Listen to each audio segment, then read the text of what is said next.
Uma boa noite para todos vocês. Sejam muito bem-vindos à nossa celebração de culto desta noite. Quero saudá-los com a palavra bíblica que nos acompanha nas senhas diárias ao longo da nova semana que começa amanhã. A palavra bíblica prevista para essa nova semana encontramos no Evangelho, João, capítulo 12, versículo 23. João, capítulo 12, versículo 23, onde o próprio Jesus fala de si mesmo e da sua missão: é chegada a hora de ser glorificado o Filho do Homem. Ou seja, é chegada a hora dele, Jesus Cristo, o Filho de Deus, se entregar na cruz para a salvação da humanidade. É a maneira com a qual ele vai glorificar a missão que Deus lhe confiou. Então é chegada a hora do Filho de Deus glorificar a Deus através da sua missão, de morrer pelos nossos pecados e morrer para a nossa salvação. Quero saudar a vocês presentes aqui no culto, na Igreja Luterana de Mafra, nesta noite de sábado. Também pessoas que estarão acompanhando em algum momento ao longo da semana, também o vídeo do culto, pedindo que Deus, de sua bênção e sua presença, esteja nos acompanhando aqui no culto, também as famílias que estarão acompanhando ao longo da próxima semana. Sejam todos muito bem-vindos. E aqui nos reunimos em nome de Deus Pai, Filho e Espírito Santo. Amém. Convido para cantarmos no início deste culto, ainda com a presença das crianças aqui dentro do culto, um hino bem fácil das crianças acompanharem. 478, damos graças ao Senhor, damos graças pelo seu amor. De manhã cedo, os passarinhos estão cantando, louvando ao Criador, e tu, amigo, por que não cantas, louvando a Cristo, Jesus, teu Salvador? Então, hino 478.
As crianças podem ir chegando à frente.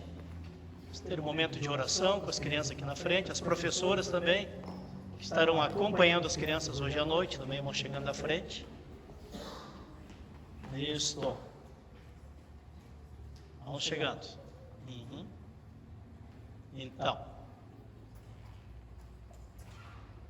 um aviso especial para as crianças, também para as mães, pais ou avós que têm trazido as crianças. Nós teremos a atividade normal de culto infantil no horário do culto da sexta-feira da Paixão, Sexta-feira Santa temos culto às 19 horas, culto com Santa Ceia. E haverá então atividade do culto infantil, tanto na Sexta-feira da Paixão, como também no culto do domingo de Páscoa, no outro domingo daqui 8 dias. No domingo de Páscoa será às 9 da manhã.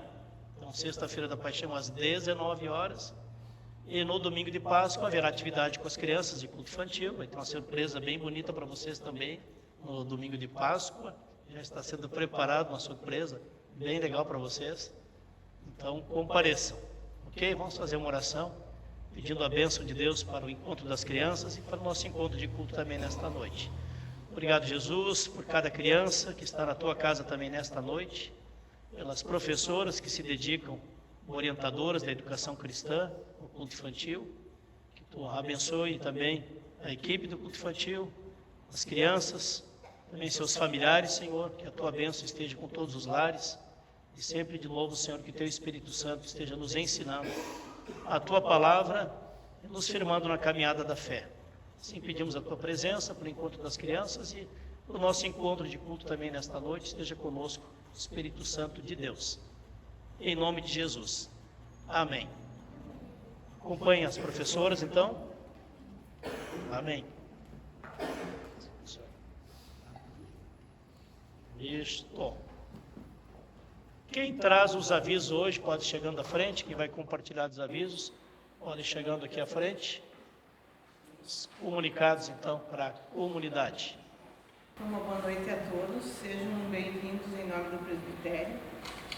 As ofertas avulsas hoje, aquela que vai fora do envelope, ela vai para a educação cristã contínua sinodal.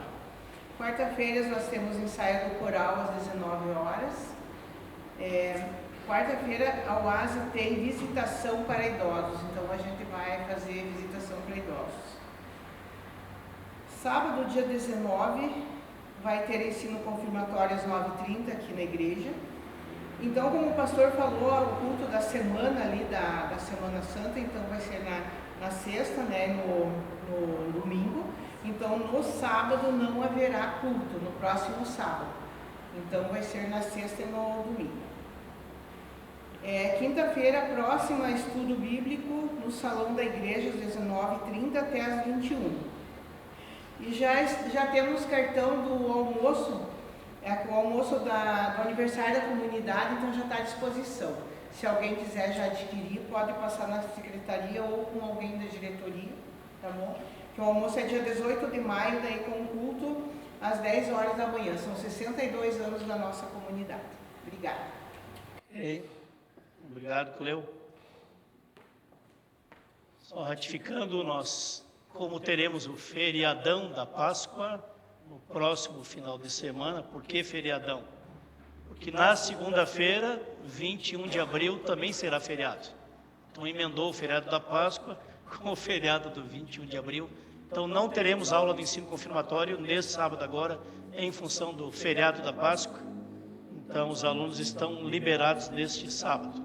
Depois, no último sábado do mês, retomamos normal as aulas do ensino confirmatório. Seria isso então, pessoal. Nós vamos na PAI na próxima quarta-feira. Pediram que a gente levasse uma mensagem lá na celebração da Páscoa, lá na PAI de Mafra, na próxima quarta-feira, 14h. E as senhoras da UASI vão se repartir, então, 3 ou 4 em cada grupo para fazer visitação para pessoas idosas que acolhem esta visitação. Seria isso, então, de complemento dos avisos. Convido a comunidade para louvarmos a Deus, cantando juntos um hino de louvor a Deus. Grandioso és tu. Hino 6, 2, 3. 6, 2, 3.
hino 36 do Inário, hino número 36, que é um hino de confissão de pecados.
Este é um momento de oração, assim como estamos, convido para orar.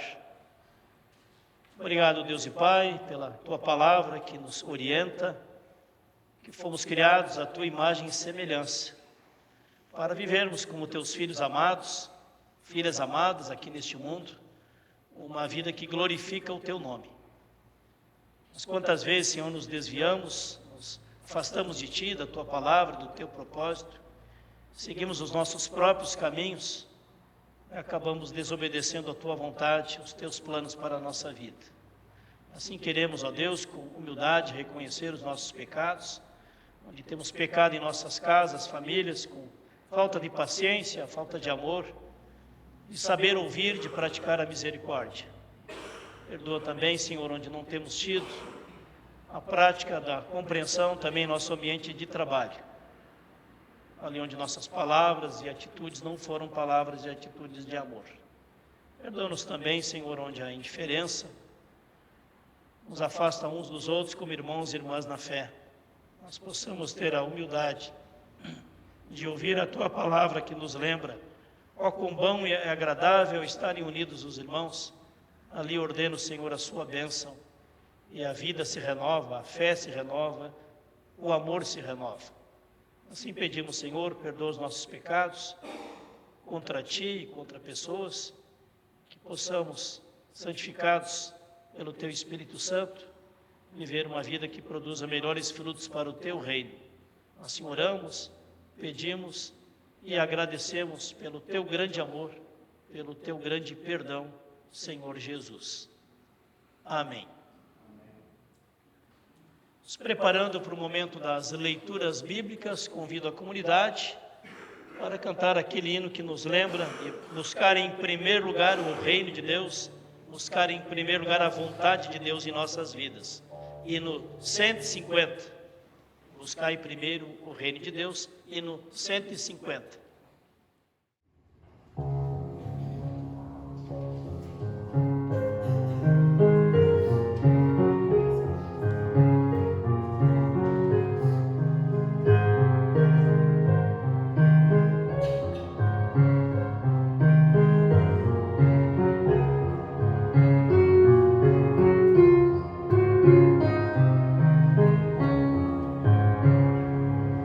O Senhor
convido a vir à frente, as pessoas que estarão cooperando com as leituras bíblicas podem chegando à frente. E quem puder ficar de pé durante as leituras bíblicas, a leitura da Palavra de Deus, convido para estarmos de pé. O primeiro texto bíblico de leitura encontramos no profeta Isaías. Profeta Isaías, no capítulo... Isaías 49, versículos de 1 a 7, a página 813 das Bíblias que estão nos campos. Isaías, capítulo 49, 1 a 7. Página 813. Isto.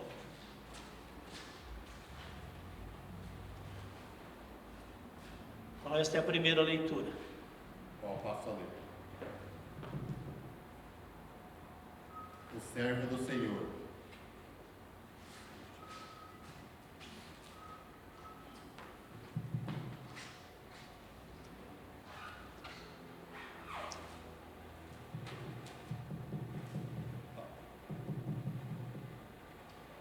O servo do Senhor. Abaixo ainda.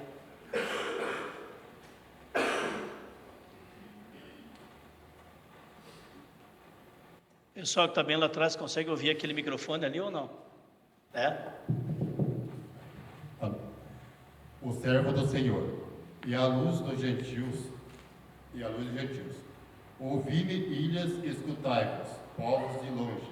O Senhor me chamou desde o ventre, desde as entranhas de minha mãe, fez menção do meu nome, e fez a minha boca como uma espada aguda, e com a sombra da sua mão me cobriu, e me pôs como uma flecha limpa, e me escondeu na sua aljava. E me disse: Tu és meu servo, e Israel, aquele por quem hei de ser glorificado.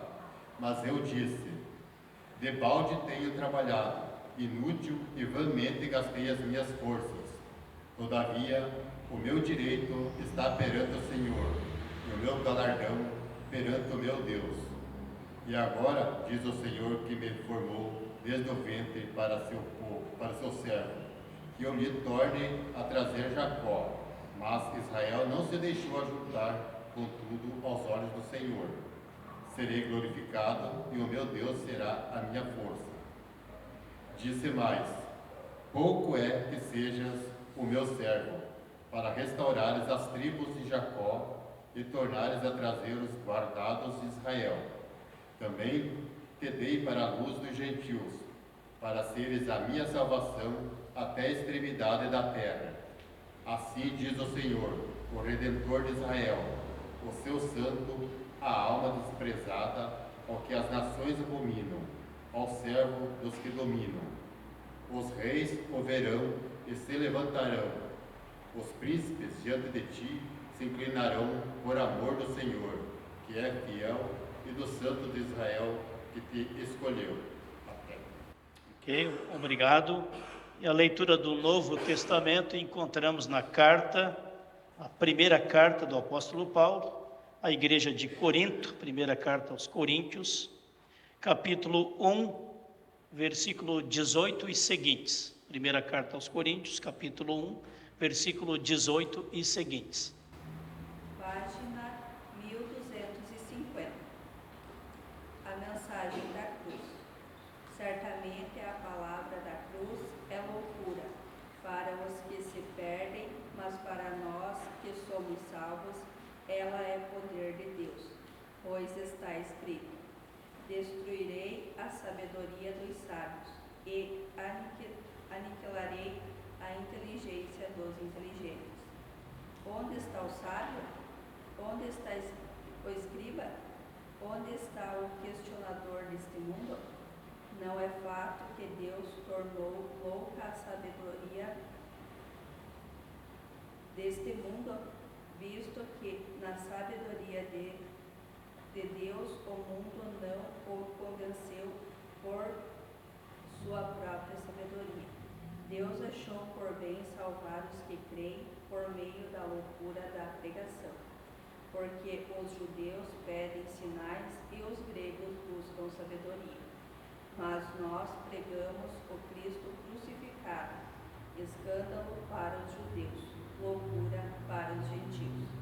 Mas para os que foram chamados, tanto judeus como gregos, Cristo é o poder de Deus e a sabedoria de Deus, porque a loucura de Deus é mais sábia do que a sabedoria humana, e a fraqueza de Deus é mais forte do que a força humana. A vocação dos santos. Irmãos, considerem a vocação de vocês. Não foram chamados muitos sábios segundo a carne, nem muitos poderosos, nem muitos de nós nobre nascimento. Pelo contrário, Deus escolheu as coisas loucas do mundo para envergonhar os sábios, e escolheu as coisas fracas do mundo para envergonhar as fortes. E Deus escolheu as coisas humildes do mundo e as desprezadas e aquelas que não são, para reduzir a nada as que são, a fim de que ninguém se glorie na presença de Deus. Mas vocês são dele, em Cristo Jesus, o qual se tornou para nós, da parte de Deus, sabedoria, justiça, santificação e redenção, para que, como está escrito, aquele que se gloria, glorie-se no Senhor. Ok, obrigado. Até aqui então. Aquele que se glorie na obra do Senhor, no Senhor. Bem-aventurados os que ouvem a palavra de Deus, aguardam e a meditam no seu coração e buscam viver em obediência aos propósitos de Deus. Amém. A comunidade pode assentar-se.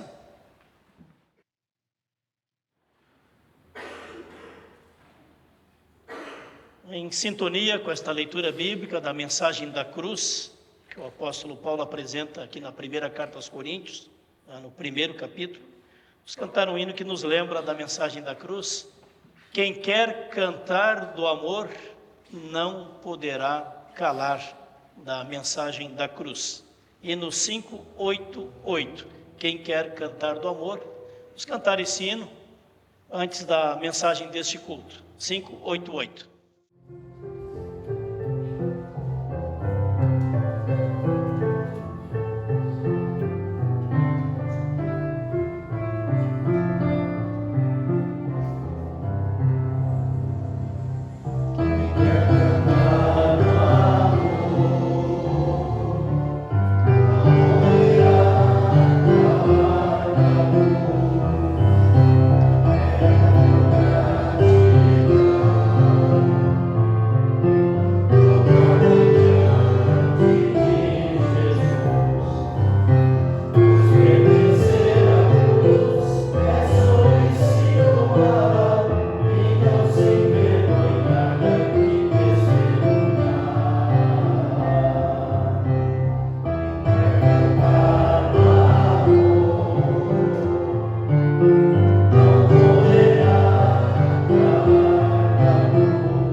Quem quiser acompanhar o texto bíblico de pregação, é o mesmo texto da segunda leitura, primeira carta à comunidade de Corinto, no capítulo 1, versículo 18 e seguintes. Esse vai ser o texto para a mensagem deste culto. Quando estamos aí há praticamente menos de uma semana da sexta-feira da Paixão. Pois bem, esse texto que fala da mensagem da cruz é um tema que nos remete à maneira diferente como Deus age e como Deus revela a sua mensagem de salvação, de que a sabedoria de Deus é bem diferente da sabedoria humana. A diferença entre a sabedoria de Deus e a sabedoria humana é relatado aqui do começo ao fim deste texto bíblico, da primeira carta, à comunidade lá da cidade de Corinto, no capítulo 1, versículo 18 e seguintes. Primeiro versículo: certamente a palavra da cruz, a mensagem da cruz, é loucura para aqueles que se perdem, mas para nós que somos salvos, revela o poder de Deus. Mas para nós que acolhemos a salvação, revela, manifesta o poder de Deus. Vou contar a história de um homem que era ateu, não só ateu, como também gnóstico, um dos maiores cientistas do mundo, que presidiu aquela comissão internacional dos maiores especialistas do mundo na pesquisa genética. E esse homem, Dr. Collins, Francis Collins, coordenou todo aquele grupo de cientistas, pesquisando o genoma humano, e chamaram os melhores cientistas do mundo para participar desta equipe de pesquisa. E ele, sendo o mais renomado pesquisador desta área, foi colocado como presidente, coordenador desta comissão científica.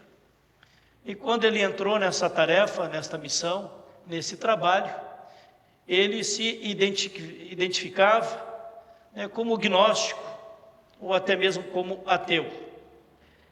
E depois de ter empreitado esta jornada, durante anos pesquisando a genética humana, os genes humanos, junto com toda essa equipe de cientistas, o chamado Projeto Genoma Humano, que se investiu muito dinheiro, principalmente nos Estados Unidos, nesta pesquisa.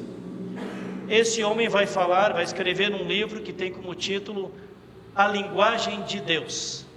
A Linguagem de Deus. E o Dr. Francis Collins vai abordar neste livro que não há contradição entre a ciência e a fé. E quem for a fundo na ciência e quem for comprometido na fé vai ver muitas semelhanças, muita proximidade entre aquilo que a ciência identifica e aquilo que revela a palavra de Deus, na Bíblia, a relação ciência e fé. Então, numa das partes do livro, ele conta toda a sua jornada, de pesquisa científica, também sobre o surgimento, da vida na Terra, a decifração do genoma humano, caracterizado como o manual das instruções de Deus, estão ali em cada um dos genes humanos. E lá pelas tantas ele vai falar sobre a relação entre a fé e a ciência, e ele vai contar um pouco da sua história. Ele como médico, ele como pesquisador científico, ele vivia então dentro de uma cosmovisão ateísta ou um gnóstico ateu. Quando em 1973 ele passou a fazer parte desta equipe e acompanhou milhares de respostas das pessoas entrevistadas neste projeto, as doenças das pessoas, a sobrevida das pessoas, os que viveram mais tempo, os que viveram menos tempo, as consequências também do organismo humano durante esse tipo de tratamento, de todo tipo, de todas as doenças possíveis. Diz ele que depois dessa empreitada, ele começou a escrever sobre aquilo que ele aprendeu na entrevista com pessoas doentes e principalmente pessoas que estavam em fase terminal de vida. Escreve ele: achei os relacionamentos que desenvolvi com pacientes enfermos em final de vida algo arrebatador.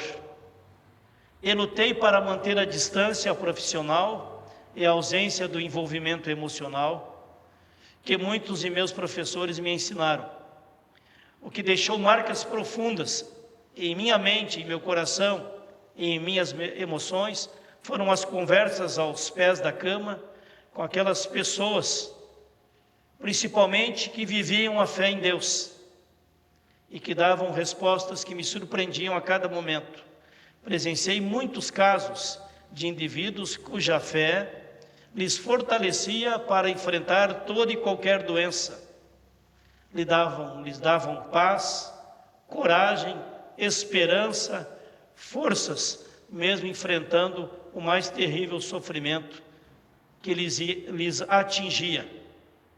Pensei eu, se a fé fosse apenas uma muleta psicológica, deveria ser uma muleta muito poderosa, porque pessoas em fase terminal de vida demonstrar esta paz, esta fé, esta entrega de sua existência, já curta e breve, aos cuidados de Deus, exigia uma fé existencial que estava muito acima das explicações da psicologia ou da ciência.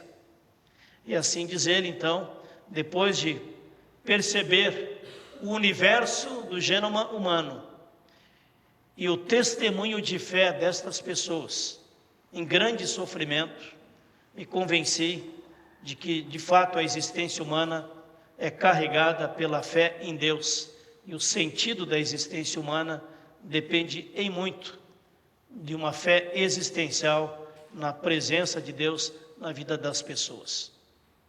Pois bem, aqui relata o cientista, coordenador internacional desta pesquisa, que a fé em Deus é que permitia a estas pessoas viverem com integridade, com paz, com fé, com esperança, com consolo, em meio ao sofrimento mais terrível.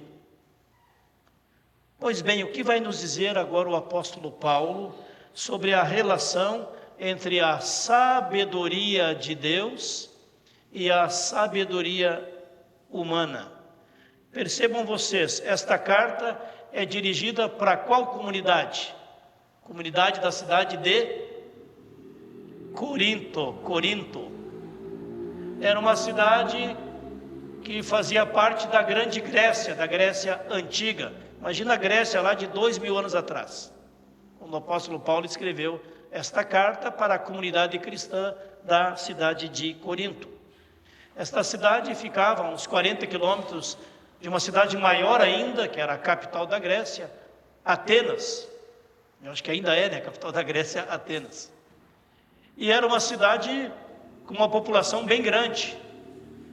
Já naquela época tinha uma população de mais de 400 mil pessoas, a cidade de Corinto.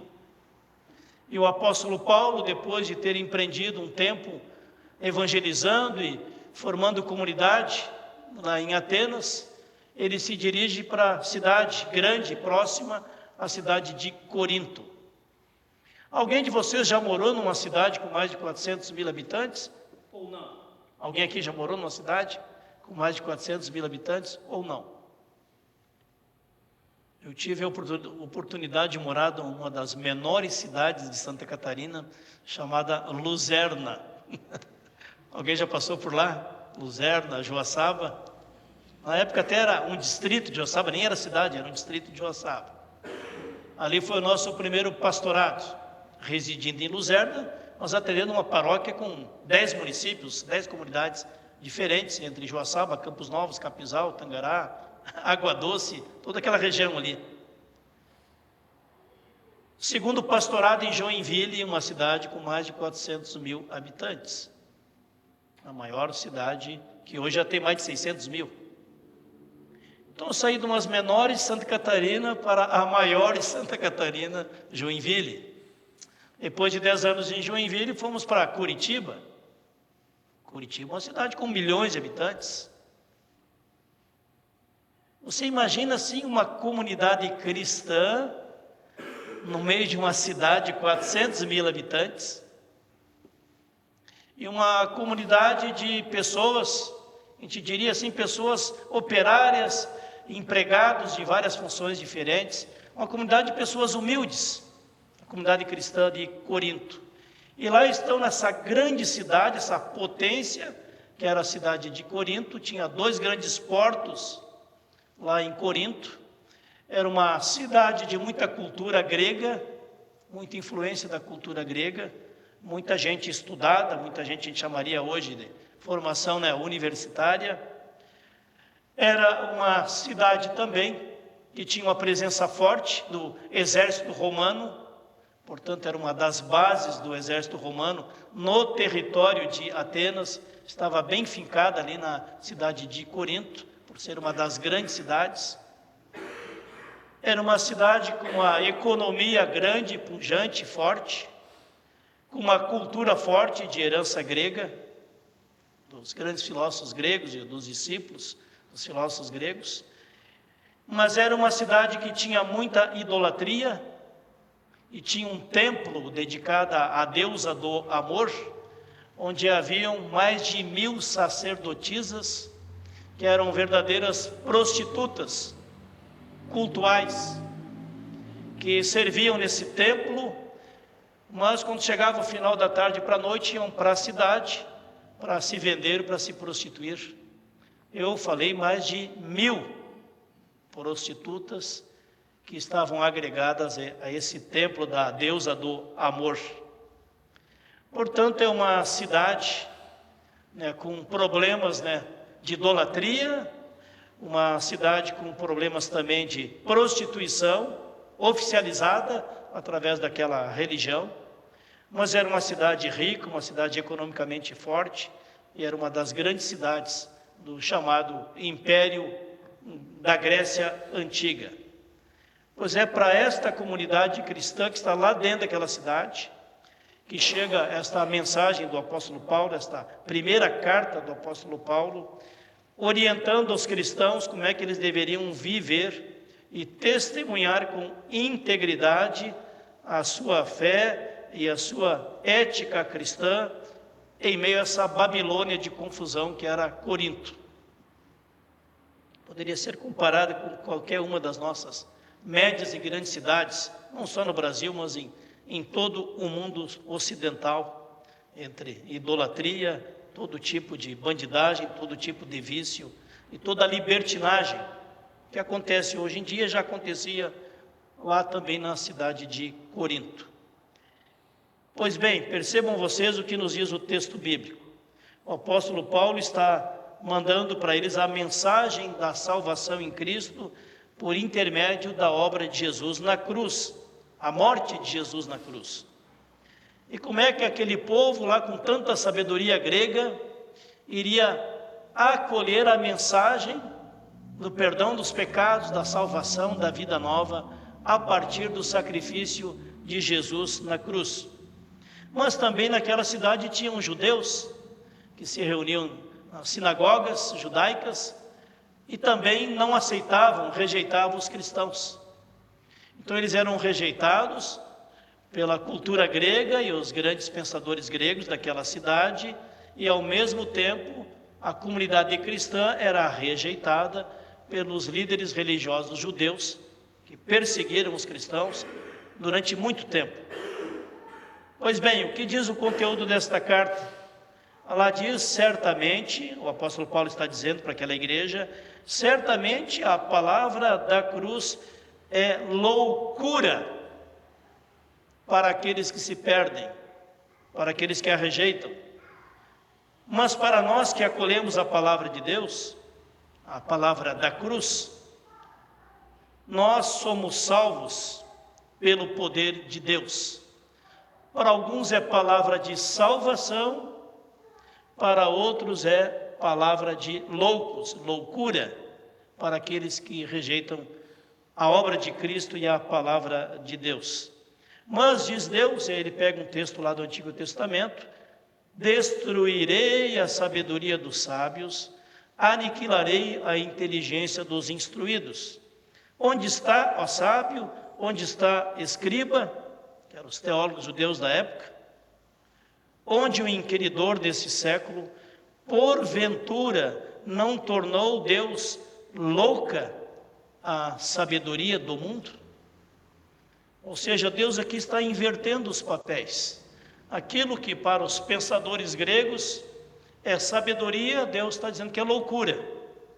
E aquilo que para eles é loucura, a mensagem do Evangelho é a sabedoria de Deus.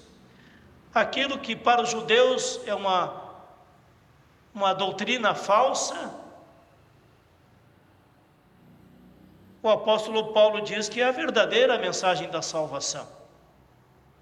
Aquilo que o apóstolo Paulo aponta como mensagem da cruz, mensagem da salvação, é também desprezível para os líderes judeus. Percebam vocês este jogo de palavras aqui, onde a sabedoria de Deus é contraposta à sabedoria humana. Por exemplo, sabedoria de Deus, palavra da cruz. Loucura para a sabedoria humana, a mensagem da cruz. Palavra da cruz salva para os gentios, para os gregos. Isso é perdição, é perda de tempo. Deus torna louca a sabedoria do mundo.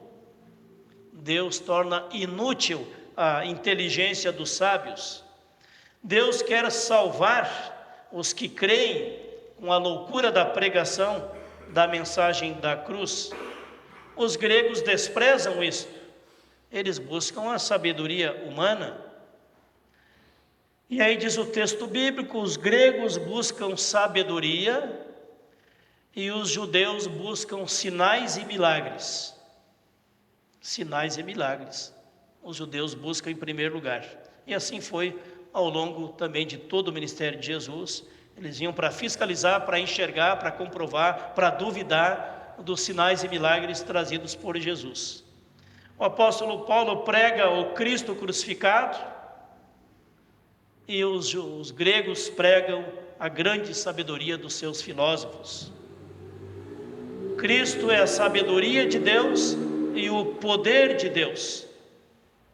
Para os filósofos gregos e seus discípulos, isso tudo é loucura, é ignorância, é fanatismo. Cristo pega a força de Deus. Para eles, judeus e gentios, o fato de ter morrido Jesus na cruz é a fraqueza de Deus, a derrota de Deus. Deus chama pessoas fracas, humildes e consideradas loucas pela elite pensante da Grécia, em Corinto. E Deus diz, e o apóstolo diz que Deus não chamou muitos de nobre nascimento para envergonhar os sábios e os poderosos deste mundo. Cristo veio e evangelizou os humildes, e muitos creram nele. E muitos sábios e poderosos rejeitaram o Cristo. Por quê? Porque eles idolatram a sua sabedoria e não a revelação de Deus. Então, esses contrapontos que aparecem aqui refletem de maneira bem clara a controvérsia entre a sabedoria do mundo e a revelação do Filho de Deus, o Cristo crucificado.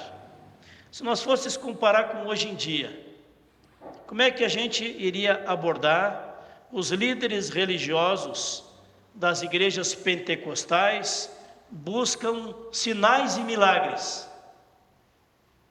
Estou arriscando aqui uma atualização, que essas igrejas que aparecem na televisão aí, sinais e milagres, milagres, sinais e milagres, milagre financeiro, milagre de cura, milagre disso, milagre daquilo.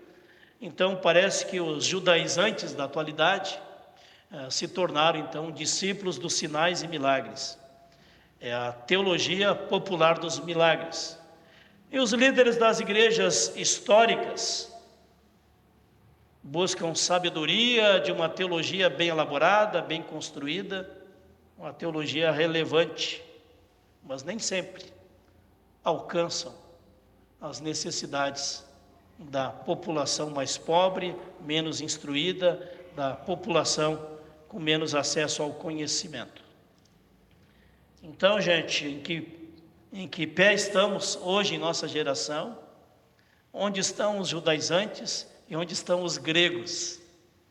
onde estão os que priorizam a sabedoria, o intelecto, a compreensão racional das coisas, e onde estão os judaizantes, que sempre de novo buscam sinais e milagres, tal qual eles viram lá na missão do Moisés, quando com poderosa mão Deus os libertou da escravidão do Egito.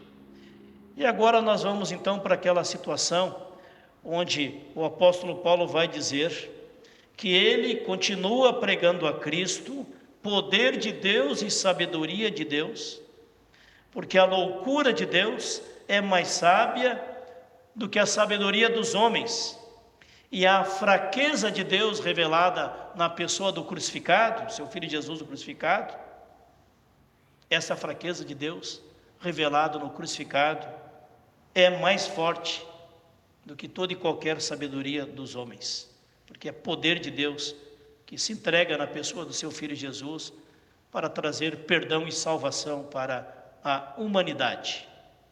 E assim nós caminhamos em meio ao nosso tempo, às teorias, às sabedorias do nosso tempo, e somos chamados a nos perguntar se nós estamos mais induzidos a ter um pensamento judaizante ou um pensamento racionalista, quando nós lemos e buscamos compreender a palavra de Deus. E neste sentido, eu queria repartir com vocês uma história que nos lembra da reação de um menino que tinha uma limitação intelectual, um menino que estava participando de um retiro, de um acampamento de meninos, lá nos Estados Unidos, e um dos coordenadores deste acampamento relata a experiência que houve com este menino, que tinha paralisia cerebral, portanto tinha limitação cerebral este menino. Eu vou ler exatamente como ele conta aqui, para não perder nenhum detalhe. Aqui conta a história, aquele senhor que estava nesse acampamento, como um dos líderes do acampamento, chamam monitores, líderes, conselheiro de um acampamento, de uma igreja que reuniu nas férias um acampamento de meninos. Um dos meninos que estava no acampamento tinha sido vítima de paralisia cerebral, quando criança, bem criança.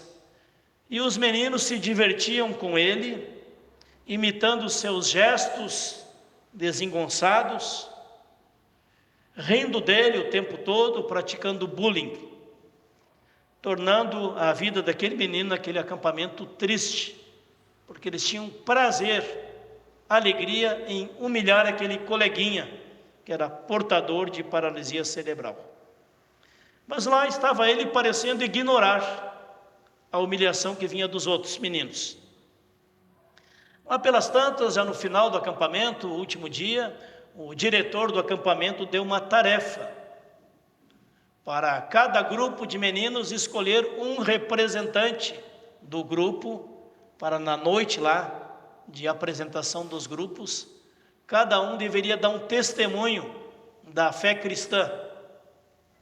E para continuar rindo e debochando e ridicularizando o seu coleguinha, quem vocês acham que eles escolheram para ser o que traria a mensagem da noite? Justamente o menino com paralisia cerebral. Eles pensaram, vamos nos divertir mais um pouco, e de maneira irreverente, contrária a uma postura cristã, escalaram este menino para ser um dos que falaria à noite. Os risos já começaram a se espalhar antes mesmo do menino chegar à frente, mas como ele foi escolhido, ele foi para frente. Ele conseguiu falar de maneira gaguejando, 3 frases. O menino foi para frente, como ele sempre falava gaguejando, só ele começar a falar, já começavam a rir. E aí ele falou gaguejando 3 frases. A primeira frase que ele gaguejou foi: Deus me ama assim como sou. Deus me ama assim como sou. Segunda frase: Deus ama os meus colegas da escola e do acampamento também. Ele está dizendo para os demais, Deus ama vocês também. dos colegas da escola e do acampamento. Terceira frase: eu amo vocês exatamente como vocês são. Gaguejando, mas deu para entender bem o que ele disse.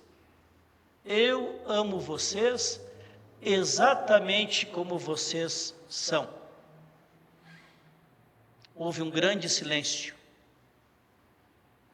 Muitas lágrimas rolaram dos rostos daqueles meninos e dos orientadores do acampamento. O Espírito Santo de Deus trouxe uma mensagem impactante através daquele menino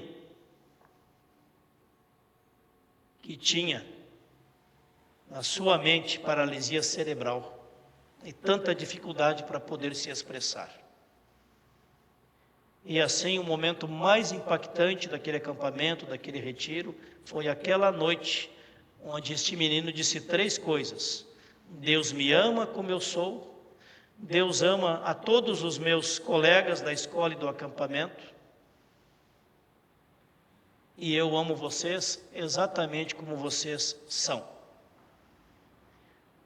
Passaram-se vários anos, e durante vários acampamentos em anos seguintes, se falava e se dava testemunho de como o Espírito Santo naquela noite agiu, falou através daquele menino, e muitos chegaram à fé e à compreensão do amor de Deus a partir das frases gaguejadas por aquele menino. A palavra de Deus não é loucura para os que se perdem e salvação para aqueles que creem? Então, naquela noite foi salvação para todos aqueles meninos que chegaram à fé e marcou a vida deles muitos anos para frente. Por isso eu quero deixar com vocês esta palavra do apóstolo Paulo, quando nos aproximamos, a passos largos agora da sexta-feira da paixão, da chamada Sexta-feira Santa, onde lembramos e celebramos a morte do Jesus crucificado para perdão de todos os nossos pecados e para a nossa salvação. Esta é a mensagem da cruz. E assim é o Espírito Santo, que mesmo em meio a tantas dificuldades e lutas que enfrentamos, ele age e nos fala. E por último, Martim Lutero diz que a vida cristã é estar com Deus em toda e qualquer situação. Por quê? Diz ele, Martim Lutero, tu és um Deus maravilhoso, cheio de amor. Tu nos governas maravilhosamente e de maneira amigável. Tu nos levantas quando nos rebaixas. Tu nos tornas justos quando de nós fazemos pecadores. E nos leva ao céu quando pensamos que estamos passando pelo inferno. Tu nos dás a vitória quando permites que sejamos vencidos. Tu nos consolas quando nos deixa enlutados. Tu nos fazes alegres quando nos deixa clamar em meio ao sofrimento. Tu nos fazes cantar quando nos deixas chorar. Tu, ó Deus, nos fortalece quando sofremos. Tu nos tornas sábios quando de nós nos fazemos tolos. Tu nos tornas ricos quando nos envias à pobreza. Tu nos fazes senhores quando nos permite servir na sua ação de Pai, Filho e Espírito Santo. Tu estás conosco, sempre, em toda e qualquer situação, se cremos e buscamos a Tua presença. Vamos ter um momento de oração. Obrigado, Deus e Pai, pela mensagem da cruz, que o apóstolo Paulo pregou lá na cidade de Corinto, lá junto àquela comunidade de Corinto, e que também tocou e transformou mentes e corações de pessoas daquela igreja e daquela cidade. Que Teu Espírito Santo continue fazendo a Tua obra, Senhor, entre nós, e que tenhamos ouvidos e olhos atentos para perceber o Teu agir, que traz perdão dos nossos pecados e nos traz salvação aqui e agora, mas nos permite também crer e confiar na vida eterna contigo no futuro, no reino de Deus.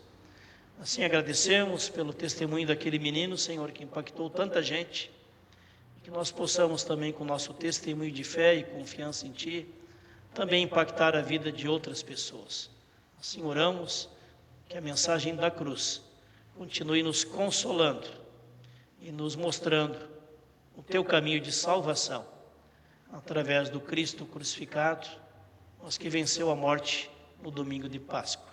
Que assim seja a nossa fé, a nossa perseverança em Te seguir, Jesus, e Te servir com os dons que Tu nos dás e também com as limitações, fraquezas que nós também temos. Obrigado, Jesus, pelo Teu grande amor. Amém. Convido para cantarmos o último hino do nosso culto, hino de gratidão a Deus. Enquanto cantamos este último hino, vão ter o momento de trazer a nossa oferta aqui diante do altar, ou na cestinha junto aos assentos, ou aqui no altar. O hino Obrigado, Pai Celeste, pelas bênçãos que nos deste. Hino 477, último hino do nosso culto, hino de gratidão 477. Que Deus abençoe os doadores e também a utilização das dádivas na missão da igreja. Amém.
Amém.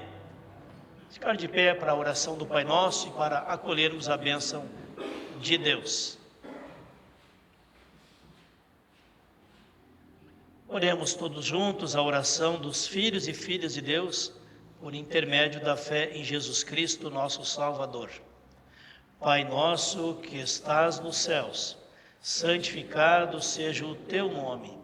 Venha o teu reino. Seja feita a tua vontade, assim na terra como nos céus. O pão nosso de cada dia nos dá hoje, e perdoa-nos das nossas dívidas, assim como nós também perdoamos aos nossos devedores. E não nos deixes cair em tentação, mas livra-nos do mal, pois teu é o reino, o poder e a glória para sempre. Amém. Que Deus te abençoe e te guarde. Que Deus abençoe a tua vida e a tua família. Que Deus abençoe o teu trabalho e o teu descanso. Que Deus abençoe o testemunho cristão de cada um de nós, ao longo de cada dia, testemunhando a fé em Jesus Cristo, o amor a Deus e o amor às pessoas. Que assim possamos ir e servir a Deus com alegria, com perseverança, também na nova semana que começa amanhã. Que Deus os abençoe no descanso desta noite, que Deus esteja consolando e amparando as pessoas que estão enfermas, em situação de sofrimento, de fragilidade da saúde, e que Deus cuide de todos nós. Assim oramos, pedimos e agradecemos, em nome de Deus Pai, Filho e Espírito Santo. Amém. Vamos dar um tchau, uma boa noite para pessoas que estão ao redor de nós aqui antes de sairmos do culto de hoje.